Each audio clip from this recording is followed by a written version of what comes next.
bem? Meu nome é Paula Cabreira, eu sou repórter do jornal Nossa Cidade. A gente está recebendo aqui na nossa redação essa semana a Ângela Donatiello, que foi ex-secretária de Educação de Mauá e é uma liderança política reconhecida na região. Tudo bem, Ângela? Tudo bem, Paula. Eu gostaria de agradecer imensamente o seu convite, agradecer ao Márcio pela oportunidade de estar aqui no jornal Nossa Cidade, que é um jornal que tem despontado aí por conta da credibilidade.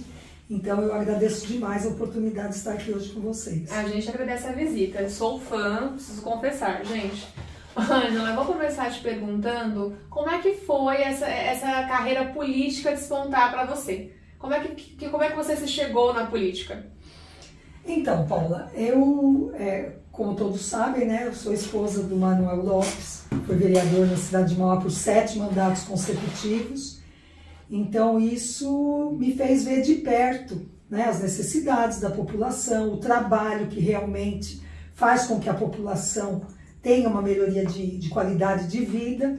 E agora nessa eleição, né, fui convidada para que eu pudesse estar aí representando as mulheres da região e estou aqui firme para que a gente possa, né, fazer essa nova trajetória. É importante o que a Ângela falou, gente, porque a Ângela é a primeira mulher candidata a visitar a nossa redação. E a gente conversando aqui um pouco antes do bate-papo, a gente falou sobre a importância da representatividade feminina, né, que ainda é muito baixa. Então, Ângela, eu queria que você falasse um pouco sobre isso, porque como você disse, como mulher de político, você está inserida aí na política também faz um tempo, antes mesmo de assumir a Secretaria de Educação. Então eu acho que você viu o mudar da sociedade em relação à mulher. Tá mais fácil hoje? Como é que tá? Então, Paula, eu acredito assim que nós estamos sim percorrendo um caminho, né, que tem sido difícil para que haja essa equiparação, essa igualdade, né, das mulheres, principalmente na área política.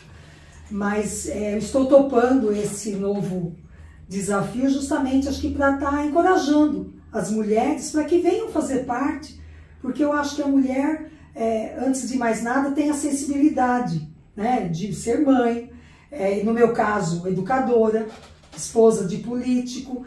Eu acho que a gente tem um olhar bem aguçado para as questões que realmente afligem a gente no dia a dia. E eu acho que a mulher tem essa condição de trabalhar para que haja essa melhoria, né?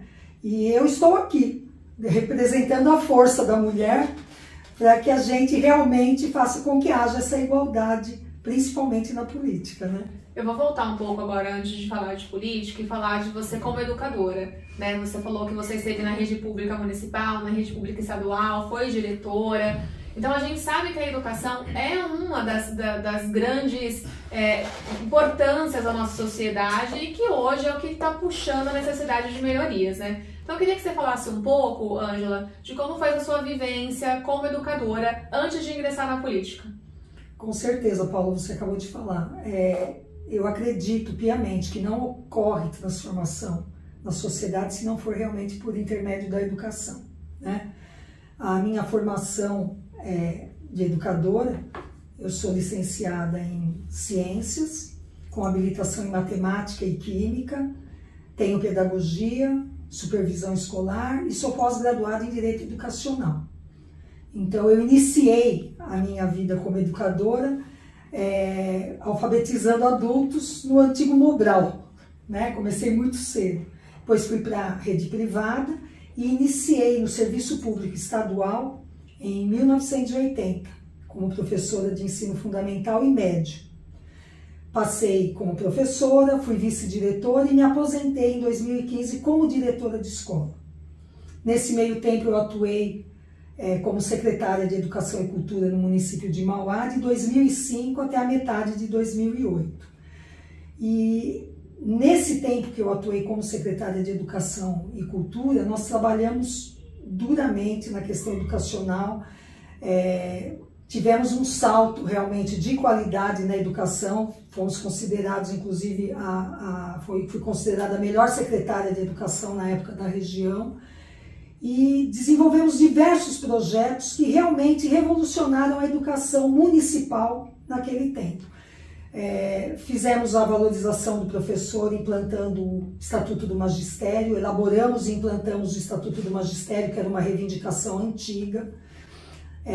implantamos um projeto na rede que era o Transformando e Educando, que foi um projeto de capacitação da rede toda. Professores, diretores, funcionários, todos fizeram parte dessa capacitação.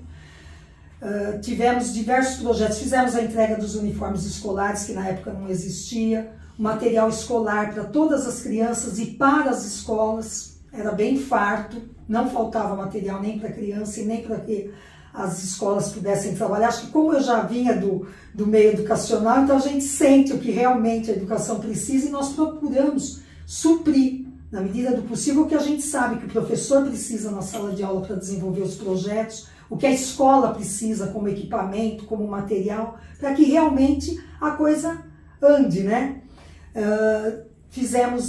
Inauguramos escolas, inauguramos a escola do Itaúsul, que é o João Ferreira, trouxemos com recurso do governo federal, na época foi a única escola que conseguiu ser construída com recurso do governo federal, a Escola Municipal Patrícia Martinelli, que é no Jardim Elizabeth. Implantamos a Coordenadoria de Igualdade Racial e Étnica, foi a primeira coordenadoria da região. Fizemos a capacitação dos professores com as matrizes africanas, encontros ciganos, que são as minorias, né? Tivemos exposição, vídeos, mostras na questão da igualdade racial e étnica. Tivemos o CIEC, que foi um seminário de educação integrada com a cultura, onde os professores tinham esse seminário com palestras de renome. Trouxemos o Ziraldo na época, o Maurício de Souza, o Isamitiba, o Evaldo Bertazzo, o Amir Haddad, que é considerado um dos principais teatrólogos do Brasil. E esse seminário era com a parte cultural e a parte educacional, para capacitar o professor. Da educação inclusiva, nós tínhamos também a educação inclusiva, eram feitas as capacitações para que realmente os professores e as pessoas que atendiam, que era na época o Kleberson de Souza, para que pudesse dar atendimento às pessoas que tinham as necessidades especiais. Desenvolvemos o projeto de ecoterapia, que também foi pioneiro, hoje já não existe mais. Muito se fala, vamos implantar. Nós já havíamos implantado lá em 2006, 2007, que é a terapia com cavalos para as pessoas que precisam desenvolver as habilidades. Compramos inúmeros automóveis que eram exatamente para usar com finalidade exclusiva na educação especial e na educação, onde os professores podiam agendar os ônibus e levar as crianças para fazer as atividades extracurriculares. Informatizamos todas as escolas eram informatizadas com os dados, era só a gente puxar na secretaria, a gente tinha exatamente o que a escola precisava. Câmeras em todas as escolas, o projeto de alfabetização digital, todas as escolas municipais de educação infantil tinham computadores, o laboratório de informática, onde desde pequenininho as crianças eram introduzidas na tecnologia. Então foram inúmeros projetos nesse sentido que fizeram com que realmente houvesse uma revolução na educação. Não ficou nada acomodado, nós realmente trabalhamos para que isso ocorresse. E graças a todos esses projetos, como eu falei, né, nós somos consideradas considerada a melhor secretária na época, com inúmeros projetos na época premiados. E eu acho que assim, isso me credencia bastante para falar com propriedade da importância que nós temos da educação. Quando realmente há um investimento sério na questão educacional, o retorno vem, né? Então eu fico muito feliz de ter feito toda essa parte na educação municipal, né? É legal a gente falar sobre isso, né, Ângela? Porque assim, a educação de entrada no município, que são os menorzinhos, é uma necessidade também para as mães que trabalham, né? Então a gente falar sobre educação é falar também esse atendimento para a mãe que necessita desse recurso. Você pode falar um pouco pra gente como é que é, porque você teve essa vivência? Pode falar pra gente como é que é no dia a dia dessas crianças? A importância da alimentação, a importância realmente da assistência da escola, para que essa criança tenha um amparo? Sim, o que a gente coloca, Paula, é o seguinte: a escola, principalmente a educação infantil, antigamente ela era colocada como assistencialista, né? Então a gente coloca a criança lá na escola, a pessoa que cuidava da criança não precisaria nem ter formação, né? Então, e a coisa mudou, né? A parte educacional é muito importante. Então deixou de ser assistencialista, mas não deixa, ao mesmo tempo, de estar ao lado da família que precisa realmente contar com o cuidado dessa criança na escola, que é super importante. É uma continuidade da casa na questão do cuidado com a criança, né? E isso realmente faz com que as crianças dentro da escola tenham todo o apoio, tenham toda a necessidade suprida, questão alimentar, né? Precisa ter realmente uma alimentação adequada, a questão do sono, a questão do banho, tudo é muito importante dentro da educação infantil, né? Muitas vezes a pessoa ainda tem a ideia de que coloca a criança na educação infantil, né? As pessoas falam na creche para brincar, isso e aquilo. Sim, o brincar faz parte, mas sempre com o olhar voltado para a questão educacional, né? Isso é muito importante e não pode ser deixado de lado, não se pode perder isso de vista, que lá nós não estamos para ser assistencialista, e sim para que a gente consiga, junto com a família, ajudar a educar, né, essa criança em todos os sentidos, em todos os aspectos que ela realmente precisa.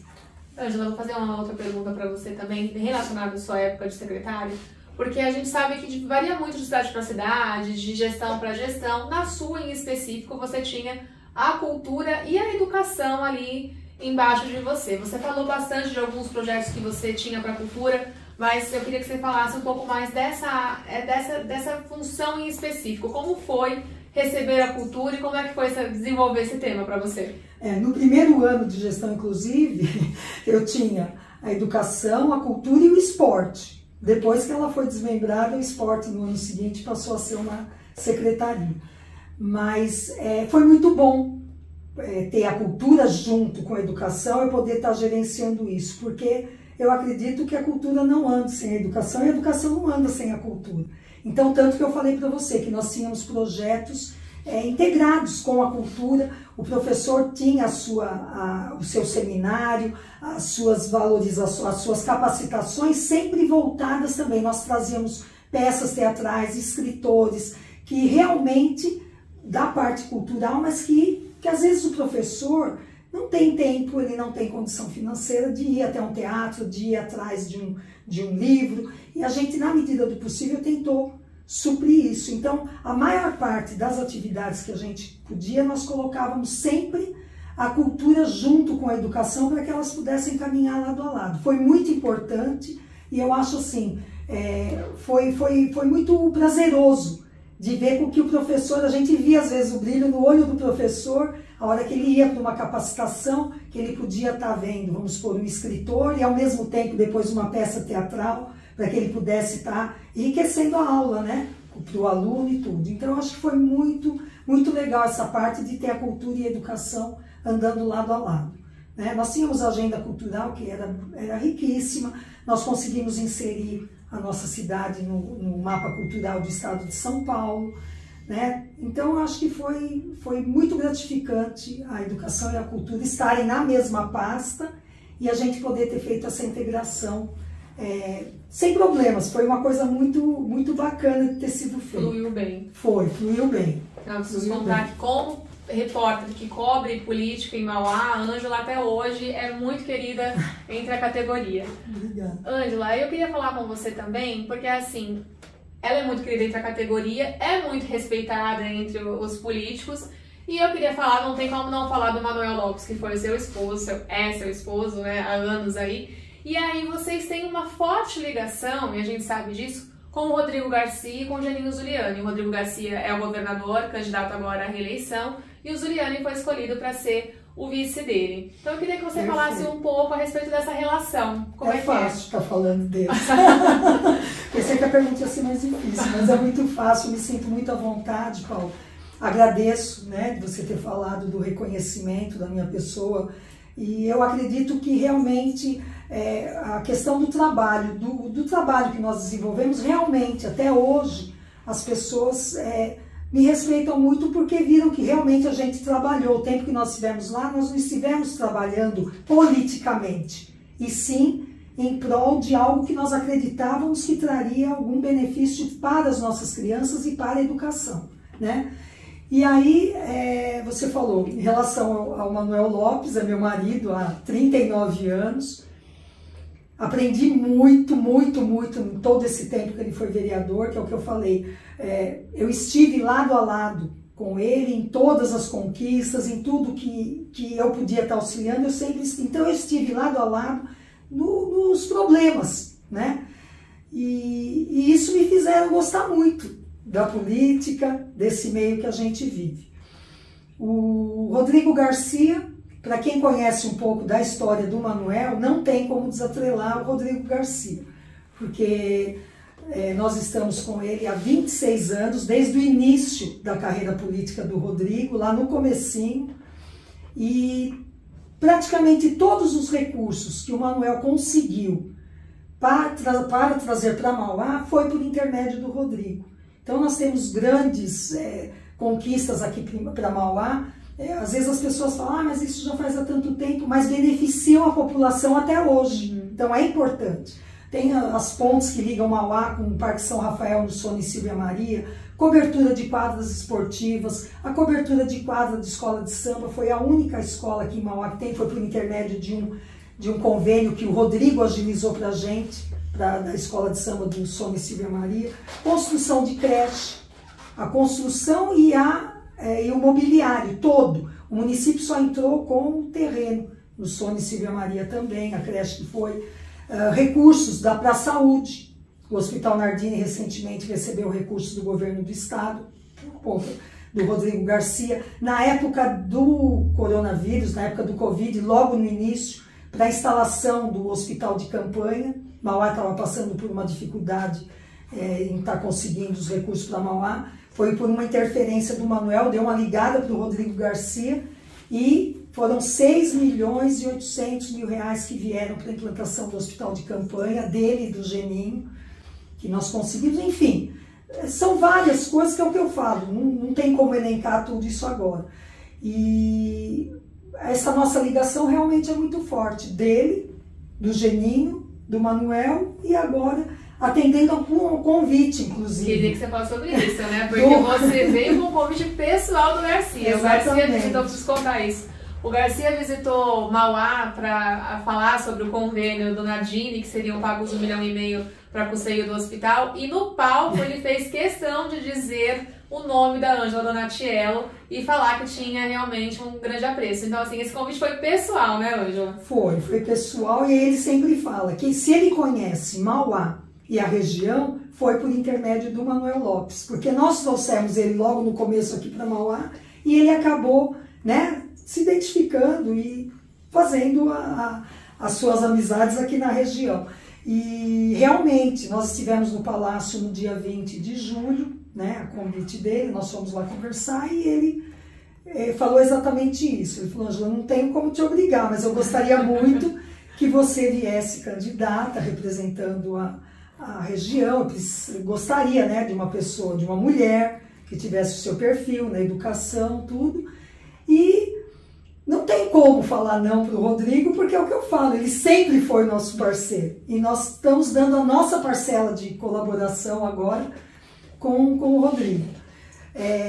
O Geninho, nós conhecemos já da outra eleição, foi o candidato a deputado federal, que nós apoiamos. Agora ele indo também, ele é o candidato a vice-governador. Então nos foi apresentado agora um outro amigo, que é o Marcelo Ercolim, que é o candidato a deputado federal, que nós vamos apoiar, que está substituindo o Geninho Zuliani. Então o grupo do Rodrigo Garcia, que nós fazemos parte, vai apoiar o Marcelo Ercolim, que também é uma pessoa bem simples, é casado, pai de 2 filhos, já foi diretor, foi prefeito de foi vereador e prefeito de Santa Adélia por 2 vezes, foi diretor do CDHU, teve um brilhante trabalho à frente da CDHU, fez a entrega de mais de 50 mil moradias, e a gente está aí com esse grupo que a gente admira bastante, e sabemos que se forem eleitos vão trazer muita coisa a mais para a nossa região, e é disso que a gente precisa. E aí eu queria, para finalizar, fazer pergunta para você, Ângela. O que a gente pode esperar de você na Assembleia Legislativa? Quais são os seus projetos? Quais são as suas propostas? Então, Paula, eu acho assim, pela minha trajetória como educadora, como esposa de político, pelo trabalho que eu desenvolvi com muita competência, com muita firmeza, eu acho que eu estou pronta para ser uma das representantes na Assembleia Legislativa. E vou continuar trabalhando nessa firmeza que eu tenho, na valorização da nossa categoria, que são os professores, né? A valorização do professor é sempre muito importante, porque não se forma nenhuma outra profissão se não é por intermédio do professor. Então, lutando pela valorização da nossa categoria, inclusive dos aposentados na educação, para que logo de cara seja tirado o desconto previdenciário dos aposentados, né? Já ganhou voto, Ângela. Mas é uma luta, né? Eu também sou aposentada e eu sei da necessidade disso. Da defesa das crianças e do adolescente, né? Que eu acho que é imprescindível. E da saúde, né? Que apesar de todo mundo falar saúde, mas eu acho que nós temos que batalhar sempre pela melhoria da qualidade, que é o que eu falo, não adianta muitas vezes você ter um convênio médico, numa hora que você passar mal, numa hora que você sofreu um acidente, você vai para a rede pública, né? Então nós temos que batalhar sim, para que a saúde sempre tenha muito investimento e que seja cada vez melhor, né? E também pelas desigualdades, né? Os preconceitos que hoje em dia assolam toda a sociedade, eu acho que também vou lutar para que isso seja cada vez menos frequente na nossa sociedade. Então, Ângela, dentro disso, eu queria que você falasse também, porque acho que são muitos projetos que acabam passando, que você falasse um pouco da valorização do profissional que você teve na questão de bolsas de estudos e de alguns projetos que você teve também para as crianças, que englobavam cultura e também educação. Então, dentre os projetos que nós tivemos, da implantação do Estatuto do Magistério, que foi uma das valorizações que o professor na época pedia muito, porque estava muito defasado, nós fizemos um convênio com o governo do estado de São Paulo, oferecendo o curso superior para os professores que não tinham. Então, os professores que na época só tinham magistério puderam ter o seu nível superior sem pagar absolutamente nada. Foi oferecido e nós tivemos muitos professores que se formaram na rede por intermédio desse convênio. Tivemos também projetos que foram muito bons na questão da educação e cultura, que foi o projeto Musicalizando as Escolas, que era um projeto que era oferecido no contraturno para que as crianças pudessem aprender música. Nós compramos os instrumentos e eles aprendiam com os professores. Fizemos um convênio na época com a Banda Lira, que é uma banda super renomada, né, na nossa região. Também foi um projeto de grande alcance, assim, que contemplou bastante as crianças, né, porque muitas vezes elas não têm condição de pagar uma escola, nem tem, às vezes, para onde ir. Eles tiveram a oportunidade também de desenvolver esse projeto na área cultural. E para isso, de antemão, já vou pedir o voto das mulheres, né? Se eu estou aqui encorajando as mulheres, estou enfrentando essa nova batalha, eu peço o voto de todas as mulheres, peço voto para você, Paula, que é uma mulher, para o Márcio, né? Peço voto para mim, o meu número é 44662, peço voto para o Rodrigo Garcia, que é o nosso governador, que nós estamos apoiando, o número 45, e o Marcelo Ercolim, que é o candidato a deputado federal, com o número 4450. Tá ótimo. Quero agradecer muito a visita, Ângela. Sei que agora, nessa época de campanha eleitoral, é sempre mais corrida, então muito obrigada por ter vindo. Agradeço demais. Eu é que agradeço, Paulo. Independente da correria, eu estou sempre pronta para o que vocês precisarem, eu estou aqui aberta. Obrigada de coração a vocês pelo convite e a todos que estão assistindo a gente. Muito obrigada. Obrigada, gente. Até a próxima.